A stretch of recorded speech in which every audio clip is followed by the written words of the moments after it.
Présente-toi.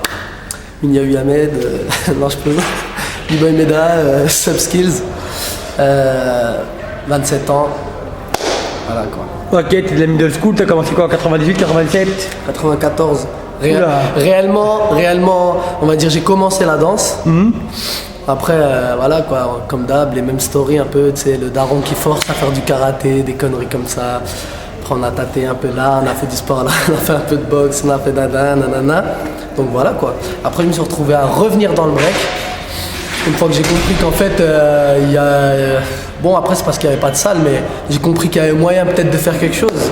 J'étais un petit macaque, je sautais de n'importe où, je faisais des plongeoires à la piscine, voilà quoi. Donc en 2002 on va dire. Bon, faut quand même que les gens ils sachent. En 94 je savais faire la coupole. Je vois, mais faut Voilà, quand même que les gens ils sachent quand même que tu sais un peu tout faire. À ce qui paraît. Tu sais tout faire, je te confirme. C'est un phénomène pour ça. On essaye. Alors, est-ce que tu peux à un moment donné nous expliquer parce que ça c'est des choses pour les gens de Paris, ils savent pas forcément. Toi, à Mulhouse, tu avais quelqu'un avec qui t'entraînais, qui savait tout faire, qui lui était un power mover, si je dis pas de bêtises. Ouais, mais en fait c'était un mec, lui c'était un mec des années 80 à 2000, 2001. Et malheureusement en fait on n'a pas eu le bon timing pour pouvoir s'entraîner réellement ensemble, parce que j'étais un petit con de 7 ans quand il s'entraînait dans ma cave. Il m'a appris 2-3 petites bases, tu vois, mais vraiment je me suis entraîné tout seul. Le mec s'appelle Dominique Tudy, clairement. Il mettait beaucoup de fessées à plein de Parisiens, sauf que les gens ils le connaissaient pas. Il mettait beaucoup de fessées à plein de monde, il travaillait avec Storm, mais sauf qu'à cette époque-là, il n'y avait pas la médiatisation. Il travaillait avec l'équipe des Roughneck Attack, enfin des Basel City Attack, je veux dire, avec Tough Kid et tout ça, Riza. Donc il travaillait aussi avec Straben Fit, les José, les mecs comme ça de Suisse. Après, tout le monde a son histoire, mais en tout cas, le niveau il n'était pas qu'à Paris, il n'était pas que dans le sud, il n'était pas à Lyon ou quoi, il était vraiment partout, sauf qu'il n'était pas connu le mec. D'accord, toi à la base, commencé par la danse debout? Ouais, en fait, tu vois, comme d'hab, c'est un petit peu de popping. Knocking. Le knocking, j'aime pas du tout, tu vois. C'est un peu une danse que je respecte parce que je sais qu'il y a un aspect technique, il y a un aspect pratique, il faut s'entraîner, tu vois, je sais qu'il y a du truc, mais c'est pas ma tasse de thé, tu vois. D'accord. Clairement. Donc tu sais du pop, un peu tout. Pop. À un moment donné, tu te tournais vers le b-boying, pourquoi? Parce que je trouvais que c'était une danse très dangereuse. Qui me donnait envie d'être... En fait, si tu veux, dans le break, c'était dangereux. Et il y avait beaucoup de prises de risques à prendre, il y avait beaucoup de délire à prendre en compte. Et rotatif, ça fait planer, tu vois. Donc voilà. Et toi, tu te sentais calme, toi, tu te sentais plus attiré par le b-boying tu as quand même une bonne culture du break, tu as grandi avec des films comme B-Street, tu connais beaucoup d'histoires, tu connais toute la génération des freestyle sessions, des b-boy summit, tu sais reconnaître qu'est-ce qui est pompé, tu as bien suivi quand même. Ah ouais, ça, y a pas de problème pour ça, hein. Genre, voilà, je me suis pas fait endoctriner, je suis pas rentré dans une mouvance, j'ai étudié comme on va étudier l'islam, donc si je veux me mettre bien à fond dans l'islam, je vais d'abord étudier le truc, c'est pas parce que mon père il est musulman que je vais être musulman, tu vois. Donc il y a vraiment aucun, il y a pas un fil logique à suivre. Donc moi je me suis instruit, j'ai commencé moi par les vidéos des anciens, les VHS, enfin tu sais, comme tout le monde, hein. Sauf que j'étais pas un danseur parce que j'étais trop jeune, trop fougueux, trop con. Je traînais dans les caves jusqu'à pas d'heure, 2-3 heures du matin alors que j'avais 6-7 ans. Enfin tu sais, mon père, famille nombreuse, voilà quoi, c'était le bled. Hein. C'était un phénomène. Voilà, donc du coup j'ai appris la vraie histoire à travers des danseurs de l'époque de chez moi, qui m'ont inculqué les vraies bases. Donc eux, si tu veux, ils m'ont pas appris la danse à l'état pur, mais ils m'ont appris la danse à travers l'historique. Donc déjà, si tu connais pas ton histoire, qu'est-ce que tu veux commencer à danser? Tu vois ce que je veux dire? Tu vas pas apprendre à faire un salto arrière si tu sais pas comment le faire. Et si tu sais pas d'où il vient le mouvement, clairement. Donc voilà, ça part de là. Je te posais la question pour que les gens ils comprennent que tu es quelqu'un qui danse depuis longtemps, mais t'es pas juste un mec qui t'a instruit avec YouTube, t'as quand même t'as connu des obstacles de chez toi, mais qu'en plus, tu peux citer plein de phases en référence à des b-boys à Carrie de l'époque. Oui, voilà, aujourd'hui je vois des mouvements, je peux te donner tous les blasts de l'époque. Toutes les vidéos de l'ancienne de 95, les Radiotrons, enfin je te cite tous les événements où les mecs ils ont fait le mouvement de un tel sans le savoir et ils croient avoir innové. Il est là, il prône l'innovation, je suis là, c'est moi qui a fait, t'inquiète. Des fois je parle à des mecs qui sont trop fiers d'eux, alors qu'en fait, tu sais, je reste gentil parce que j'ai pas l'âme gentille, tu vois, en vrai. J'ai un âme impulsif, tout le monde le sait, de toute façon, il n'y a pas de secret. Mais ça, on sait, hein. j'essaye de rester quand même tranquille. Parce que des fois, il y a des gens, ils s'emballent trop, alors que tous les mouvements qu'ils sont en train de faire, en 95, il y a des mecs qui faisaient exactement les mêmes mouvements. Les gens, ils regardent sur Born, ils sont fans de Born, par exemple. J'ai pas de, tu sais, pas de manque de respect. Born, très bon b-boy, il n'y a pas de problème. Il a percé de 2003 à 2007. Après, on l'a moins vu parce qu'il allait vivre aux États-Unis, à New York. Tranquille, hein, je respecte. Mais genre, plein de gens, ils se sont basés sur Born en pensant que c'est Born qui a inventé. Mais alors qu'en fait, avant Born, il y avait tellement de mecs qui faisaient des trucs, tu vois. Par exemple, c'est un exemple parmi tant d'autres. Ouais, tout en sachant que j'ai rien contre Born, tu vois ce que je veux dire? Non, tu donnes un exemple, Voilà, simplement. voilà. Très bien, toi, tu as un tempérament, exactement, tu l'as dit. T'es le genre, tu portes tes couilles. Je vois pas un mec venir te défier et tu vas pas, ça me paraît impossible de ta personnalité. Moi, je sais pas, s'il me défie, ben, on va faire 15-20 passages, tu vois. Et pendant 15-20 passages, ça va être dur. Parce que s'il commence à faire des roulades, des faux six-steps, et faire croire aux gens que la danse c'est des six-steps, ben wallah que non. La danse, déjà, c'est l'interprétation, c'est comment tu vas amener les choses, c'est comment tu vas créer le mouvement, comment tu vas créer ta propre identité. Parce qu'il y en a plein, tu vois, par exemple, moi j'ai appris la vrille en même pas un an, tout seul. J'ai tout appris tout seul, à part quelques petites bases comme je vous ai dit auparavant. Donc j'ai appris la vraie en même pas un an. Mais par contre, trouver ma personnalité, ça m'a pris 10 ans presque. Donc c'est quoi le plus difficile, la vraie ou d'avoir son propre personnage et d'être soi-même, tu vois. Voilà. D'accord. Toi, à un moment donné, tu avais une espèce de responsabilité en France. Tu l'as portée pendant longtemps. C'est-à-dire, dès que quelqu'un. 6 ans, 5 ans. Dès que quelqu'un venait en France jouer le cacou, c'est toi qui devais t'en charger. Dès qu'un mec qui voulait un gros 1000%, il fallait toujours t'appeler à toi. Je me rappelle, je sais pas. On me payait pour ça, tu vois. Oui, mais tu te rappelles qu'une fois, j'avais proposé un 1000%, notamment au chez Battle Pro. Quand tu es descendu, je t'ai fait non, pas toi, Meda, parce que je trouvais que c'était toujours toi qui devais au charbon et que ça me gênait. Et il n'y a pas que toi en France. Exactement, il n'y a pas que moi en France, mais moi je pars du principe où si mon nom il sort, c'est que je dois me lever, point. Je m'en fous de, tu vois, genre je suis patriote au max, je peux me mettre derrière mon pire ennemi, s'il est français, je vais le soutenir. S'il est contre un étranger. Après, il y a des petites préférences, il y a des mecs avec qui on traîne, il y a des mecs avec qui on crée des affinités, donc je vais les soutenir peut-être plus, mais ça n'aura pas un message péjoratif envers l'autre personne. Ça veut dire que voilà, ce mec-là, je le fréquente, donc c'est mon ami, point. Et puis voilà. Mais moi, je suis parti d'un point où si un mec il me défie, ou si mon nom il sort, c'est que à un moment, je dois me sentir concerné. Donc si un mec il vient, il dit, il prend le micro comme ça arrivé plusieurs fois en France et après je me suis levé, ça disait ouais les France vous êtes pas hip hop. Bah ouais, je suis pas hip hop. Peut-être je suis pas hip hop. Pour moi hip hop c'est Tiekar peut-être. Peut-être que pour toi hip hop c'est hype. C'est ok hype. Tu veux de la hype, on s'en bat les couilles. Tu veux du hip hop, vas-y je vais te défier tout de suite. On va voir quel genre de hip hop tu parles. C'est ça. Voilà, c'est une culture qui a grandi avec ces codes-là de toute façon. Ouais, je sais pas, moi le bon battle il veut dire bataille. Donc à partir du moment, là je te parle avec du recul, avant j'étais un animal. Là maintenant je me suis un peu calmé. Mais je pense que les démons ils sont toujours présents, tu vois ce que je veux dire. Il y a des restes, en tout cas celui qui va me défier, il va pas me défier, je vais lui dire non mais vas-y mec c'est peace, love and unity, having fun.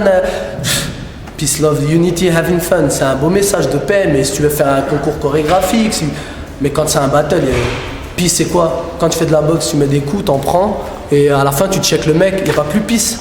Je sais pas si le mec il est... Voilà, tu vois.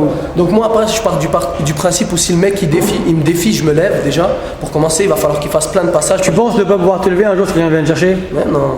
C'est impossible. Venant de toi, c'est impossible. C'est comme si tu me dis, tu penses un jour tu vas être homosexuel? Bah non.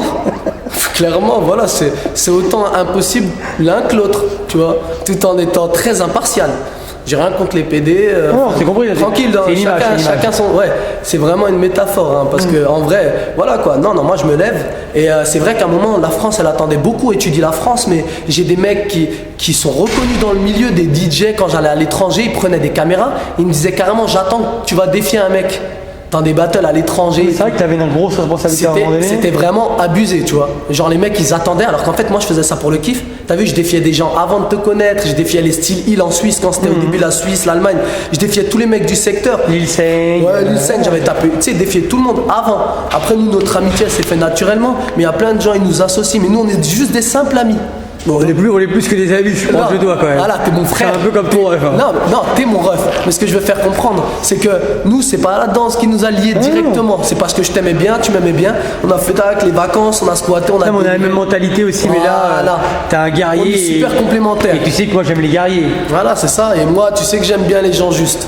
Voilà, donc voilà. Moi, les gens, ils ont essayé de me mettre toi à dos, ils ont essayé de nous mettre à dos. On a tout essayé. Mais t'as les clés, pour les gens qui savent pas, J'ai les clés de chez toi. Ouais, les clés de la On maison. fait comment? Je fais quoi? Je vais cracher sur les clés d'un feuge? T'es malade toi ou pas? Donc, non, je plaisante, mais en vrai, tu vois, le on s'est délire, compris, c'est on s'est compris. tranquille. Non, moi c'est sûr, je me lève. Je me lève et je me lèverai toujours. Tant que tu me vois faire des cercles, c'est que je suis prêt à ce qu'on me défie. Pour que les gens comprennent bien, t'es quelqu'un qui a dansé pendant pas mal d'années dans des endroits. Personne n'irait s'entraîner dans des endroits comme ça. Je t'ai emmené dans mes endroits fétiches. Et laisse tomber, dans la rue, c'est la rue.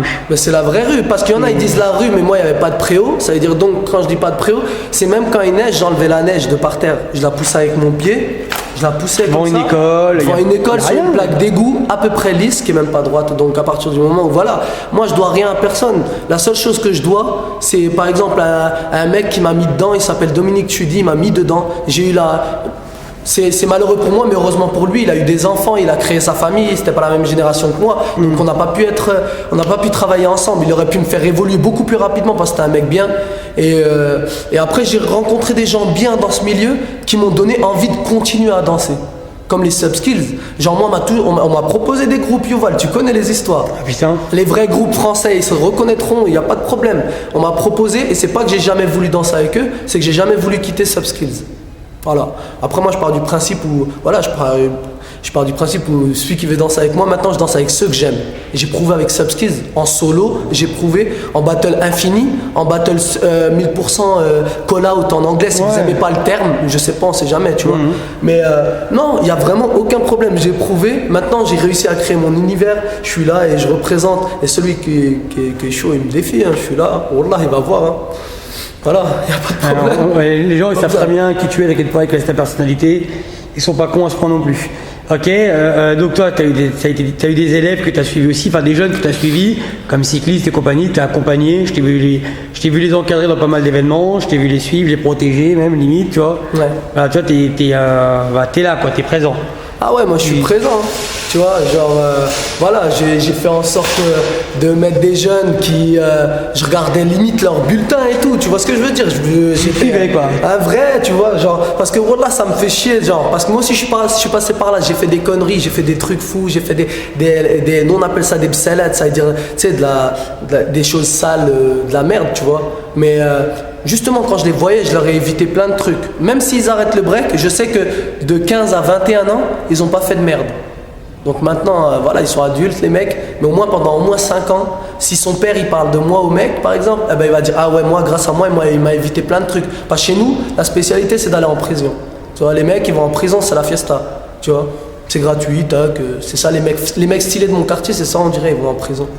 Tu vois, c'est malheureux, mais c'est malheureux, mais c'est une vérité chez nous. Il y en a beaucoup de mes amis, des gars de ma génération, ils sont allés en prison. Il y a 3 prisons dans un périmètre très petit. Tu vois, une à Colmar, une à Ensisheim, c'est des petites villes, et une à Mulhouse. Donc, tu vois, c'est chaud. C'est un petit périmètre. Il y a 3 prisons. C'est qu'il y a un problème. Tu vois, ils voulaient construire une prison à la sortie de ma ville. Donc, au bout d'un moment, tu vois, c'est que voilà, je leur ai évité beaucoup de choses. Gabe. Voilà, pour les gens qui savent pas. Bon, est-ce qu'il y a des b-boys que tu aimes, toi, en France? En France, franchement, moi j'aime bien ce que je fais. Non mais est-ce qu'il y a, voilà. Est-ce qu'il y a des b-boys que tu fais, mis à part Franchement, tu sais, comme ça c'est une question un peu freestyle, tu vois, mais je vais te dire la vérité. Là je suis perdu là. Parce qu'en fait, je regarde même pas trop les autres. Je regarde mes amis, ça veut dire que je vais te dire, les mecs de mon groupe, je les kiffe. Witoz, c'est un mec, les gens ils le connaissent pas. Mais c'est voilà. bon, Witoz. Wesh, le mec il a rien pour réussir à la base. Quand tu le vois, c'est monsieur tout le monde, hein. Tu vois, c'est pas un breaker, il fait pas athlétique. Voilà, j'aime trop ce qu'il fait, tu vois. Je vais te dire Mist parce que j'ai vu son évolution. Oui, puis même sa mentalité. Voilà, parce que tu vois, c'est même pas c'est pas le plus fort. C'est pas le plus fort. Mais voilà, les gars, en 2004, ils faisaient déjà des battles, les gens ils savent même pas, tu vois. Avec Charlie à l'époque. Voilà, avec Charlie. Mais style, tu vois, après Charlie, je l'aime bien, c'est mon pro, tu vois. Mais style, ouais, les subskills. Benji, j'aime bien. Benji, en plus c'est mon sahab, donc je l'aime bien, tu vois ce que je veux dire, c'est facile pour moi de te dire des noms comme ça. Mais après il faut quand même que je reste impartial. Mais pour être clair, moi, tout simplement, je danse, j'ai mon style, sans me péter le cul, hein, parce que je suis pas un mec bizarre comme ça, je me la raconte. Mais moi, pour moi, j'ai créé mon univers, je suis le parfait exemple du b-boy Meda, moi c'est moi, tu vois. Sans prétention. Ta personnalité, sans prétention aucune. J'ai créé charisme, univers, mes phases, c'est mes mouvements. J'en ai vu plein, ils m'ont pompé. Je peux vous faire même un trailer si je voudrais, tu vois. Mais toi, tu as une particularité, c'est que si quelqu'un te pompe, tu vas le voir directement. Eh ouais, je vais lui dire par contre. Ah, tu vas le voir, je sais. Je vais lui dire et je vais peut-être même. J'ai failli mettre des baffes. Donc c'est pour te dire, j'oublie vite le break. Mais après, j'ai compris, j'ai parlé, tu sais, la maturité, maintenant ça a changé. Je m'en bats pas les couilles. Parce que avant, ça me faisait mal au cœur quand je voyais des mouvements que je faisais et tout. Mais après, je pars du principe où si le mec il me pompe un mouvement, c'est qu'il m'aime bien, tu vois. Au final, c'est que tu m'aimes bien. Genre, voilà, tu sais que t'as pris, tu sais que tu t'es servi, donc qu'est-ce que tu veux que voilà, tu veux que je dise quoi, Yuval? À partir de là, si le mec il m'a pris, voilà, c'est que tu m'aimes bien. Est-ce que tu as senti quand parce que je t'ai vu quand même dans pas mal de pays, t'es parti à New York, j'étais avec toi à Evolution. Ouais. Bon, au Maroc, t'es une grosse resta, t'es quand même la référence de la France. Ouais. T'es parti dans pas mal de pays. J'étais juge au BBC One Maroc, par exemple. Mais est-ce que quand t'arrives dans un pays, les gens te reconnaissent, tu sens quand même que les choses ont changé pour toi? Ben, c'est un truc de ouf. En fait, je me suis rendu compte, ça fait déjà un moment, tu vois. Oui, je sais, franchement, tu sais même pas que c'est ça ma satisfaction. C'est de faire plaisir aux gens. Tous les jours, j'ai des messages des gens sur mon Facebook qui me disent ouais, Meda, je kiffe ton style de phase. Alors que mon style de phase, en étant honnête, à la base, il est dégueulasse. Mon style de phase est dégueulasse. Mais tellement on me disait ouais, tu plies les jambes, tu sais, j'en ai fait une force. Ça veut dire j'ai joué de mes jambes, j'ai joué de ma tenue. On me l'a reproché, on me disait ouais, tu phases avec le cul comme ça. Au début, on me disait ça. Aujourd'hui, je te fais des mouvements, ça fait crier les gens. Donc, et je reçois, comme je t'ai dit, des messages tous les jours sur Facebook, sans mentir. Hein. Tous les jours sur Facebook, je reçois des messages de mecs qui me disent ouais, je kiffe trop ton style, j'aimerais trop m'entraîner avec toi. Des mecs qui me disent, tu vois, même un mec il m'a dit ouais, tu viens en battle de mots, il est trop content, il va me voir en vrai. Je sais pas c'est qui. Il y a des gens qui te voient pareil, qui te voient en vidéo, quand ils te voient en vrai, c'est charmé pour eux. Bah ouais, regarde, la dernière fois Action Man, c'est des Russes, ils ont été invités à Évreux. Bah ils sont forts, hein. Ils sont trop forts. Ah bah les mecs ils m'ont dit ça fait 10 ans, regardez tes vidéos à toi. Plein de gars, plein d'écrous étrangers. Ken Action, tous ces mecs-là. Ouais, tous les mecs, ils ont cette reconnaissance et tout, tu vois. Genre, tu sens que maintenant, voilà, depuis ces 8 peut-être dernières années. 8 années, voilà, c'est ça, 8-9 années. Bah, tu sens que maintenant, quand tu arrives dans un pays, t'es pas un b-boy comme les autres, t'as une reconnaissance, les gens ils savent qui t'es. Ouais. Par contre, tu rentres dans l'élite, c'est-à-dire s'il y a une élite du break, t'es avec eux. Ouais, c'est ça. Mais moi j'avais remarqué il y a longtemps déjà. On appelle ça la jet set un peu, voilà. C'est malheureux pour les autres, mais il y a des pas à franchir pour que les gens ils te reconnaissent en fait. C'est malheureux, tu vois, parce que moi je pars du principe où celui qui veut me parler, il vient me parler, on va parler. Il veut faire une soirée, on fait une soirée, il veut délire, on fait. Il n'y a pas de problème, moi je suis super ouvert. Hein. Voilà, les gars qui veulent me parler, dans le temps au cas où on me détestait. On me me connaissait pas. Karim de Rockforce, il m'a dit, ça c'était une anecdote que j'avais en tête. Il m'a dit putain Meda et tout, nice to meet you, see you in real, nanana. Alhamdoulilah, tu sais, mec super gentil. Il me dit tu sais qu'à Los Angeles, il y a plein de gens, ils te détestent. Je lui dis mais comment tu veux qu'ils me détestent, je les connais pas. Il me dit mais il y a plein de gens. Je lui dis mais si tu savais en France, les gens ils m'insultaient sur 1000%. Mais jamais en vrai. Non, en vrai, non. Tranquille, il n'y a pas de problème. Moi, il n'y a vraiment aucun souci, tu vois. Je suis ouvert. Celui qui vient me parler dans un événement, il veut un conseil. Je suis là. Celui qui veut un conseil, je suis là. Celui qui veut, Zama chiller avec moi, faire un échange. Vas-y, tac, on kiffe. Hakarbi, on kiffe. Celui qui veut me défier, on va kiffer. Mais moi, je vais vraiment kiffer par contre. Est-ce qu'un grand moment pour toi, ça a été ce fameux battle au Breaker Face contre Vados? Ouais, j'ai fait 17 passages, tu vois. Ces jours-là, tu t'as senti que tu avais du cardio, que tu avais du souffle et qu'il fallait gérer un battle. Enfin, t'as fait beaucoup de choses peut-être, non? Non, en fait, ce qu'il y a, c'est qu'en fait, contre Vados, c'est une sacrée histoire parce que j'avais une vieille histoire qui était remontée. J'ai dû faire des travaux d'intérêt généraux. Vieille histoire de merde. Je me rappelle. Donc j'ai dû faire de la pelle et la pioche pour l'État. Hein. Voilà, pour des histoires un peu compliquées, tu vois, on n'était pas très gentils avant. Donc voilà, j'avais mal ici. Et quand j'ai vu Vados, en fait, ils nous ont annoncé comme étant le battle de la soirée. Ouais, c'est vrai. Le russe contre l'étranger, on était le seul battle international. Donc je me suis dit, lui, il va venir ici. Je vais lui montrer qu'il va venir ici. Mais qu'en plus, vu que les figures de style, l'un des seuls vrai groupe, qui en plus respecte les danseurs, qui paye les danseurs, pour moi, c'est le meilleur battle de France. C'est Break Your Face. Donc voilà, c'est même pas tu me parles de ça, mais c'est au niveau du concept, c'est le meilleur concept. Et ben voilà, quand Vados il est venu, on était attendus tous les deux. Lui il a gagné Yalta Power Move 2-3 fois d'affilée. C'était le chef de l'Est en fait. Et moi j'étais le chef de l'Est en France, en gros. Donc c'était une grosse affiche, je me rappelle très bien. Ah ouais, c'était un bordel. Tu comment t'as vécu, j'avoue, comment t'as vécu vite fait, parce qu'il reste pas beaucoup de temps, comment t'as vécu ton émission, La France a un incroyable talent? C'était une. Non, c'était là, à venir. Ok. Comment t'as vécu ça, La France a un incroyable talent? C'était une genre de. J'ai été mis. Attends, je vais t'aider. Voilà, contre-jour, lumière. Voilà, t'es bien, là, t'es bien. Les yeux ressortent, c'est bon? Ah ouais, t'es beau. Avec la barbe, je crois pas. Et les trucs, c'est que, genre, ouais, Incroyable Talent, il y a une starification nationale de Monsieur Tout le Monde. Donc les gens, ils sont venus dans la rue, ça me reconnaissait alors que je l'avais même pas gagné. J'avais décidé d'arrêter et tout, tu vois, genre c'est moi qui a décidé parce que voilà, tu vois, je trouve qu'ils ont tu devais refaire une édition. Ouais, voilà. Et ouais, je l'avais super bien vécu, mais en fait, après, il y a une genre de starification de la street, là, que tu croises des gens, ah, c'est Meda, Incroyable Talent. Et du coup, je suis passé de Meda Minyawi ou Ahmed Minyawi à Meda Incroyable Talent. Donc après, tu sais, c'était compliqué un peu. Après, c'est une grosse visibilité. Voilà, c'est ça, c'est ça. Dédicace à Lisa avec qui tu l'as fait. Ouais, Lisa, franchement, elle avait assuré. Wallah, elle est venue, tac, et voilà. Non, après, tranquille. Esprit de solidarité, on a assumé jusqu'au bout.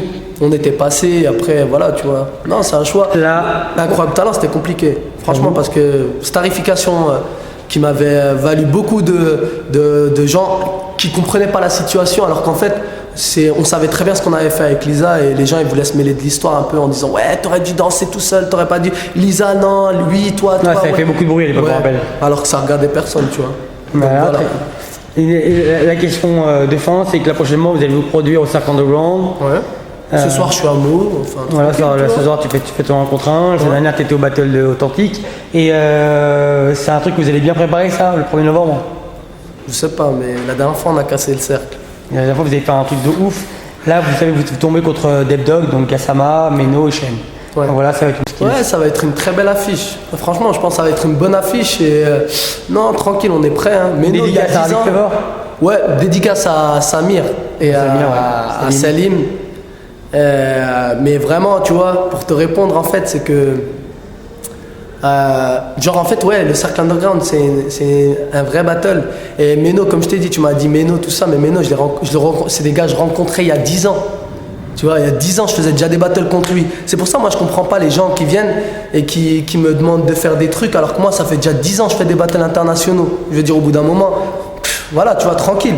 Ou les jurys qui me jugent et qui me disent ouais, on aurait bien voulu que tu fasses ce passage, et qui me font perdre des battles parce qu'ils auraient voulu voir ce passage. C'est ridicule ça. Ça aussi, parce qu'en vrai on aurait dû parler du jugement, parce qu'il y a vraiment un problème sur les jugements, sur les gens qui en fait attendent des choses alors qu'en fait t'es pas là pour faire un showcase. Moi je suis là, les gens ils connaissent mes mouvements, ils me disent ouais mais d'habitude t'es plus comme ça, on aimerait te voir comme ça. Ils me disent ouais, des fois j'ai envie de danser différemment, je fais comment? Si un mec il tombe, moi je tombe. C'est possible, je rate, il rate. Ah ben Zama, on va me faire perdre un battle. Parce que genre toi on te connaît et lui non. Donc au final, tu vois, il y a un côté starification qui te brise en fait. Mais bon, tranquille, on vit avec, hein, tu vois comment. Le mot de la fin, ça serait? Le mot de la fin, c'est dédicace à toi en premier parce qu'il y en a plein, ils comprennent pas que Wallah l'Adem t'y est pour beaucoup sur plein de choses. Et que même si on n'est pas d'accord avec ta manière de fonctionner, ça a joué, ça a afflué sur beaucoup de choses dans le break en France. Je parle du break, il n'y a pas de merci. Les merci, c'est quand tu t'es fait un cadeau, tu dis merci. Un cadeau, ça veut dire qu'il n'y a rien en retour. Ensuite, je voudrais faire un message surtout aux b-boys qui vont regarder cette interview et vous expliquer que je suis un humain comme vous et que, alhamdoulilah, comme on dit, louange à Dieu, ça a marché pour moi, ça marche toujours, ça fait très longtemps que je suis là. J'ai pas à me vendre, je cherche pas à me vendre, j'arnaque pas les gens. Quand j'ai été en tant que breakdancer, j'ai toujours assumé, je gagne des battles toujours, je suis toujours dans l'actu. Pendant 2 mois, je me suis fait disparaître parce que je devais perdre 10 kilos, j'avais envie de perdre 10 kilos. Et ben voilà, à partir de là, maintenant je suis là, je serai là toute l'année. Voilà, encore une année en plus. Et vous verrez que je vais faire une petite vidéo tranquille, juste comme ça pour le kiff, avec des nouveaux trucs et pour montrer qu'en fait, il n'y a pas de limite. Il n'y a pas de limite et vous êtes tous la bienvenue. Celui qui veut venir parler avec moi, partager avec moi dans les cercles, la bienvenue. Celui qui veut me défier, Wallah, il va regretter par contre. Très bien. Voilà. Yuval, dédicace à toi. Merci à toi. Tout détail, à Subskills, à Samir, Salim, en gros Arabic Flavor. Et dédicace à toutes les personnes qui m'ont toujours fait confiance, à tous les orgas qui ont travaillé avec moi. J'oublie pas, moi, les JP, les mecs comme ça, c'est des mecs qui m'ont fait travailler et avec qui j'ai travaillé. Et genre, tu vois, il n'y a vraiment aucun problème. Je suis pas un conspirationniste, je suis pas un mec communautaire. Je m'en fous. Et ne me parlez pas d'islam ou de ma barbe, d'accord, hein? Et je suis pas communautaire, comme je vous ai dit, l'islam et la danse, 2 choses, rien à voir. Donc voilà, dédicace à tous les danseurs qui ont cru en moi, qui croient en moi, qui respectent ce que je fais. Et ceux qui n'aiment pas, voilà, regardez tous les battles, tous les week-ends, je suis dans un événement, en France ou à l'étranger, donc je suis preneur. Très bien. Voilà, Peace. auto-entrepreneur même. Peace, Yoval. Je vous Peace. kiffe, les gars.